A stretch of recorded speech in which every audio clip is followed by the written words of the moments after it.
So, I want to talk to you guys about Canada, the state we're in right now, and where it all started. First, before we do that, we need to talk about what Canada was before the Union. It was essentially a group of colonies, and in 1670, King Charles II signed into law the Hudson Bay Charter. The Hudson Bay Charter granted his cousin Rupert dominion over what was called Rupert's Land, which you've all heard of. That's why it's called Rupert's Land. It was the area surrounding the Hudson Bay. It's written exactly in the document. It goes from one area to another. It was most of Canada, essentially. And this charter granted permission for the corporation to run a country, essentially. It allowed them to create laws, to enforce those laws, to create courts, to be able to enforce those laws. It had a dominion on everything. If you wanted to do any trading with the natives legally, you had to go through the Hudson Bay Company. The kicker to this document is it was signed by a king, obviously, King Charles II. It was signed in perpetuity, meaning that it remains active and valid through its successors and heirs.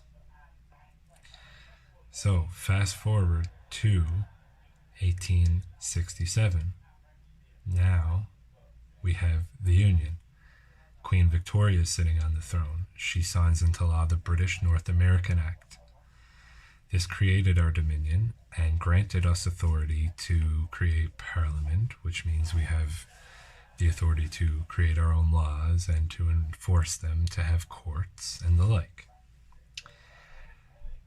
This was essentially going into competition with the Hudson Bay Company because they were doing the same thing. The only difference was the Hudson Bay Company is a corporation. The Parliament was meant to be, as it were, a parliament.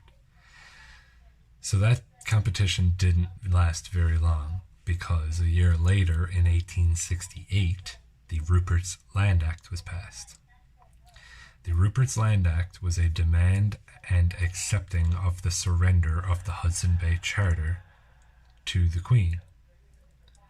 The surrender was written so that it was surrendered to Queen Victoria and her successors and heirs. Remember, the document, the Hudson Bay Charter, was written in perpetuity, remaining in succession and heirs as well. Now it's been given back to Queen Victoria in 1868, and it is given to her, surrendered to her successors, and her heirs. Now we go to 1893, the Statute Law Revisions Act. Queen Victoria is still on the throne. It's 20 some odd years later. She passes the Statute Law Revisions Act, an act to repeal redundant acts. So, first bill on the schedule to be repealed, the British North American Act. That might surprise you. It surprised me when I found it out too. So she didn't just repeal the entirety of the act. She repealed a list of sections, but the two main ones I'm going to talk about. She repealed the enacting clause. I'm going to read you the enacting clause off the British North American Act, and it is virtually word for word the same in almost every bill, as it were. Be it therefore enacted and declared by the Queen's most excellent Majesty, by and with the advice and consent of the Lords Spiritual and Temporal and Commons in this present Parliament assembled, and by the authority of the same as follows. So that is the enacting clause that was in the British North American Act when it was signed in 1867. In 1893, she repealed that enacting clause. Now you might say to yourself, that sounds like a bunch of fancy words. And it did have the word by my authority. But what does it really mean? The rest of the bill is still there, right? So why does it matter if she took a paragraph out? So again, we go to the Government of Canada's website, and this is their website specifically for detailing the legislative process and for defining sections of bills. The enacting clause is defined as follows. The enacting clause is an essential part of the bill. It states the authority under which it is enacted. And then it goes on to give you an example of what an enacting clause sounds like, which is what I just read for you. So the essential part of the bill that states the authority under which the bill is enacted in its entirety was repealed in 1893. Remember, this is the British North American Act, the act specifically granting permission for us to run our nation as a dominion. As well as the enacting clause, she also repealed Section 2. Section 2 is the Provisions Act. That reads as follows. The provisions of this act referring to Her Majesty the Queen extend also to the heirs and successors. So not only did she remove the enacting clause, which is what gives the authority to the bill, she also removed any mention of her successors and heirs from the bill. The British North America Act lost its authority in 1893 when the Queen repealed the enacting clause of the bill. On top of that, she also removed herself and her successors and heirs from the bill. This is a problem. How do you know it's a problem? Fast forward to Pierre Elliott Trudeau, Prime Minister Pierre Elliott Trudeau. He's quoted, "We have a constitutional crisis in Canada." No kidding, sir. So his fix is the Charter of Rights and Freedoms, which does a lot of renaming of the British North American Act without changing any of the statutes within it. That can be found in the schedule at the very end of the Charter, where it lists all of the things from the British North American Act that it copied and pasted and just changed names. But there was also some other things added to it, obviously. Here's a question. How does Trudeau plan to fix this problem of our constitutional crisis? He can't use his parliament. His parliament doesn't have any authority, technically, because in 1893 it lost its authority. So what does he do? What's his answer? You bring in the Queen. Perfect solution. She can come and make a proclamation, and that'll give it legal footing. Right? That's what happened, isn't it? She came here on April 17th and made a proclamation in 1982. Reading her proclamation gets very, very interesting. About halfway through, I'm going to read you 2 paragraphs. They are very, very interesting paragraphs. And whereas Section 58 of the Constitution Act 1982, set out in Schedule B to the Canada Act, provides that the Constitution Act 1982 shall, subject to Section 59 thereof, come into force on a day to be fixed by proclamation issued under the Great Seal of Canada. That's the first paragraph. If you didn't catch it all in the first reading, I didn't either. Reread it. Re-listen to me reading it if you must. Section 59 must be satisfied before the Charter can take effect. And just to make sure it was drilled into your heads, the next paragraph reads as follows. Now know you that we, by and with the advice of our Privy Council for Canada, do by this our proclamation declare that the Constitution Act 1982 shall, subject to Section 59 thereof, come into force on a day to be fixed by proclamation under the Great Seal of Canada. So, Section 59, this is the Queen's own words in her proclamation that apparently is going to give this whole charter legal footing. Section 59 has to be satisfied. And before we go and read Section 59 and find out what it is and how to satisfy it, I'm going to read you the very next paragraph in her proclamation. It's a short one, and it sounds eerie. Of all which our loving subjects and all other of whom these presents may concern are hereby required to take notice and to govern themselves accordingly. That's the next words she said after telling you that Section 59 has to be satisfied before the Charter takes effect. So, what is Section 59 of the Charter? The minute you go to Section 59 of the Charter, you're sent somewhere else. The very first words you read are commencement of paragraph 23, 1A in respect of Quebec. So you're being sent to another section. It's referencing that. It's a commencement of a paragraph from that section. So it's telling you that you need to reference that first. One of the big problems that some people have is that they go to Section 23, they read what it's about, which we're about to, and they don't go back to 59. They just say, okay, well, that was about something, but it didn't really touch on what we're talking about, so it doesn't really matter. I don't see what the validity is. You have to come back to 59 and keep reading. 59 doesn't just send you somewhere for no reason. It sends you there to find out something and then to come back.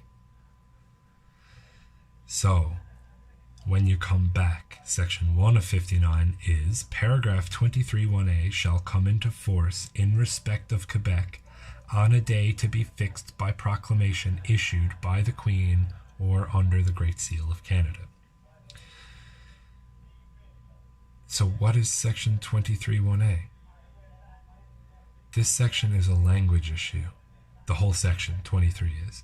But 1A specifically grants the authority to parents to have their children educated in the language of their choice. This flies in the face of how Quebec feels because they want to institute French as their kind of national language. So Quebec wouldn't sign that part. They wouldn't accept that part. I think the Queen might have known that. So Section 23 1A will never be satisfied by Quebec, so it'll never be satisfied. So then you come back and you read that 23 1A shall come into force in respect of Quebec on a day to... Okay, so when they eventually sign off on this, there'll be another proclamation, either by the Queen or her representatives here through the Governor General. You stay reading them. 59. Authorization of Quebec, Section 2. A proclamation under Section 1 shall be issued only where authorized by Quebec. So, Quebec as a legislative body actually has to formally approve 23 1A, and then a proclamation has to be made. There's more. Section 3 is the repeal of this section. This section may be repealed on the day paragraph 23 1A comes into force in respect of Quebec, and this act amended and renumbered. Sorry, it's actually repealed and renumbered. Consequently, upon repeal of this section, by proclamation issued by the Queen or the Great Seal of Canada. So, once Section 23 1A gets satisfied by Quebec, which it hasn't yet, there's a proclamation to occur. Then Section 59 must be repealed and renumbered. And you see that happen in the Constitution all the time. If you look through, you'll see Section 54 and it'll just say nothing, and then it'll be 54.1, and you'll click on it and it'll be repealed. So that act was repealed, so they repealed and renumbered it. See? So 59 would end up becoming 59.1, and it would be repealed once 23 is satisfied. 23 has to be satisfied, and 59 has to be then repealed once it's satisfied. And then a proclamation has to be made by either the Queen or the Governor General before the Charter of Rights and Freedoms takes effect. This means that our Charter of Rights and Freedoms has not yet taken effect. Section 23(1)(a) has not been satisfied. Therefore, Section 59 of the Charter of Rights and Freedoms has not been satisfied. If you can open up your Constitution, either electronically or on paper, and you can read 59, and it is still there in its entirety, then it has not been satisfied. That means that the Charter of Rights and Freedoms has not taken force, because, as the Queen stated very clearly twice in her proclamation to give it legal footing, because Parliament couldn't, now know you that we, by and with the advice of our Privy Council for Canada, do by this proclamation declare that the Constitution Act 1982 shall, subject to Section 59, therefore, or thereof, come into force. We do not have an active Charter of Rights and Freedoms in Canada. And the Charter of Rights and Freedoms was implemented as a constitutional fix for the British North American Act that was actually repealed in 1893. So consider the implications of what this means. From 1893 up until 1982, we were supposed to have been governed when actually we were illegally governed by an entity that didn't have legal authority to do it. And upon further inspection of the apparent constitutional fix done by Prime Minister Pierre Trudeau, that never took force either. And that almost seems like it was done by design. The British North American Act seems to have been disassembled by design, and that was done by the Crown.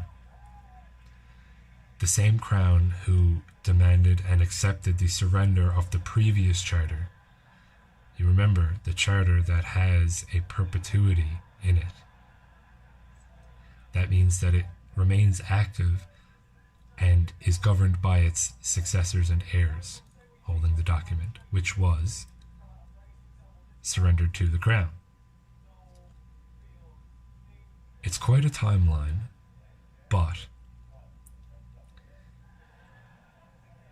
the Crown gave a charter to govern Canada in the 1600s, and it was a corporation. You can read the documents below. Everything I have will be posted down below. They ran as a corporation, and then the Queen wanted it back.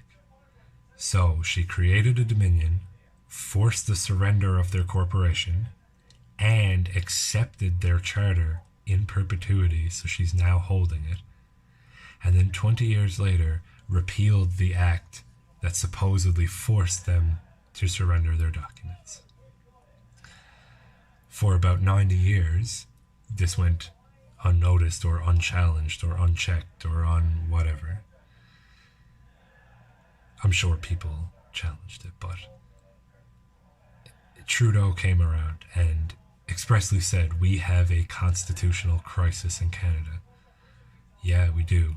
The problem is, we still do.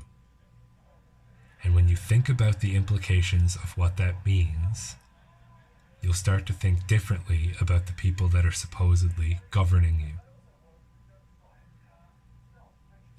The authority to create Parliament does not exist. The authority to create these laws and enforce statutes does not exist.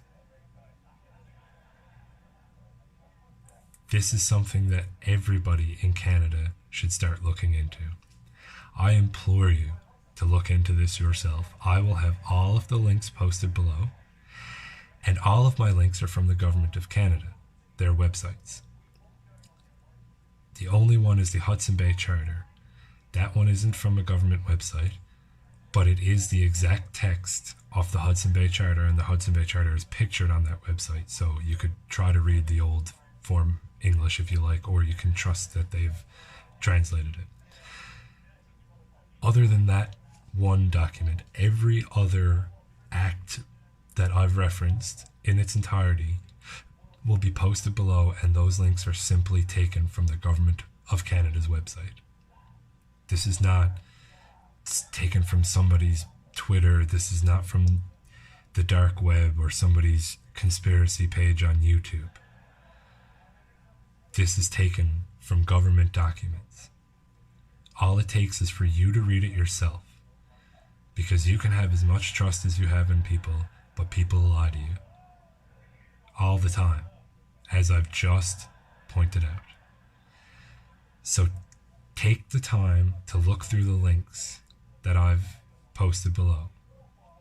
Read through it for yourself and let the words sink in. All of it. We do not have a country running here. We have a corporation masquerading as a country operating. It does not have the authority nor the jurisdiction over you as a man or a woman. You need to realize that and be ready to challenge it when it does come knocking at your door. This is not a revolution. This is not an overthrow. This is not a demand for people to step down. This is about how you live your life. This is a corporation that masquerades as a government, and you don't have to do business with them. Just like you don't have to do business with McDonald's if you choose to get your coffee at Tim Hortons. You do not have to do business with the Corporation of Canada if you so choose. So, look into it, find out what it is I'm saying and how much validity there is to it. Make up your own mind, and be aware, because there may be a time when you face a charge, whether justly or unjustly, and I think it's important that you know how to carry out your actual rights, which can be found under common law, and defend yourself. Thanks for listening. I really hope you look into this. Cheers.